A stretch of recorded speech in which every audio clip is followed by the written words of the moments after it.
Class, my name is Craigcanavan, and I am here to talk about receptive language processing disorder. First of all, it's important to understand language in order to communicate effectively with one another. It's also important to understand reading, written, and oral communications. Language impairment is an abnormal or atypical developmental sequence disrupting the communications process. Some causes: brain injury, genetics, and even the environment or lack of a social environment can be causes. Some characteristics of receptive language impairment. Maybe a student is unable, or a child is unable to follow oral directions. A child or a student may have poor concept formation. Some challenges that the child or student will face: obviously personal interaction with one another. They may withdraw from social interactions. Also success in school or failure in school, and later on in life possibly employment. Next, I want to talk about the language process. There are three parts to the language process. There's a sender, a receiver, and a message that's trying to be conveyed. All three parts need to happen for communication to be effective. Communication can be oral, it can be written, or it can even be a symbol. It can be a gesture. For example, someone waving their hand. It's a way to say hello. Basically, communication is an exchange of information that needs to be understood by the receiver in order for the message to have a meaning. Next, I want to talk about the aspects of language. There are three aspects of language. First one, form. Form consists of phonology, or the rules governing the various sound combinations. Morphology, or the rules governing prefixes and suffixes added to words that change the meaning of a word. And syntax, which is the sentence structure, or the word order of a sentence.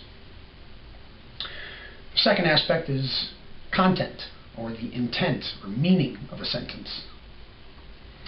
Third aspect is use. How is the sentence used within a social context? When talking about receptive language, what we're trying to determine is, can the student comprehend instructions? Can they follow guidelines or rules? Can they follow a proper sequence of events? Next, I want to introduce a speech-language pathologist.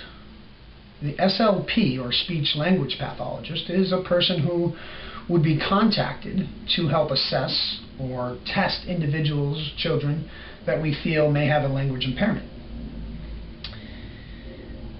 Once it's been diagnosed that the child has a language impairment, based on certain tests and criteria, a proper evaluation by the speech-language pathologist, the family would be notified. The school, the teachers, and the speech-language pathologist would all get together and create an IEP, or an individualized education program, for that child. We all know that proper assessment and early intervention could lead to big differences and good long-term results. So it's a very important aspect. Next, I'd like to talk about effective teaching methodologies. These are methodologies used to help facilitate receptive language development. Maybe a teacher could rephrase or repeat instructions for someone who is struggling with following a sequence of events or following instructions. The teacher could also try one-step instructions, one step at a time, maybe building up towards multi-step instructions. The teacher could also ask the student to repeat the instructions, or maybe have the student show the teacher that they understand what is being asked of them. Another concept would be to promote verbalizing any confusion in the classroom, or to promote questions in the classroom. That way there's a sense of belonging, and it just helps facilitate interaction between the teacher, the classmates, and the child who is possibly having a language impairment. Another methodology would be graphic organizers. Graphic organizers is pretty much just a visual organization of crucial or vital information. For example, take a map, take charts, tables. It's just extracting the most important information so that we can recognize what is being talked about or communicated. Lastly, I would just like to talk about a personal experience I've had over the last 2 years. I am also a soccer coach, and I train with a under-10 boys team. And 2 years ago, I started working with this team, and I found out I was struggling to reach a number of the players on the team. One boy in particular who couldn't follow my instructions, who would do parts of the drills or exercises that I set up. And after struggling with working with this child and trying to get the most out of him and trying to have him understand what was being asked of him, I spoke with his mother, and she notified me that he had a receptive language processing disorder. He could only take a certain number of steps at a time.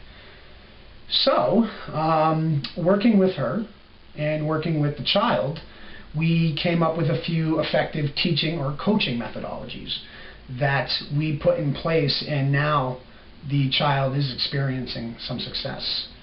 We added visual aids on the soccer field.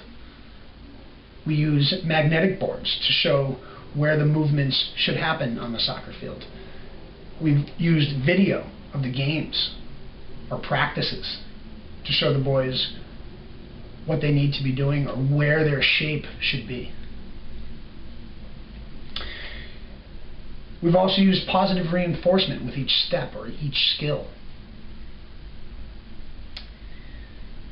Lastly, we just came to the conclusion that the child must recognize success. And this child has recognized success, as he has been one of the better performers now on the team because we've broken down these steps for him. So with that, I'd like to end my discussion on receptive language processing disorders. I'd like to thank you for your time, and I hope you enjoyed the lesson. Thank you.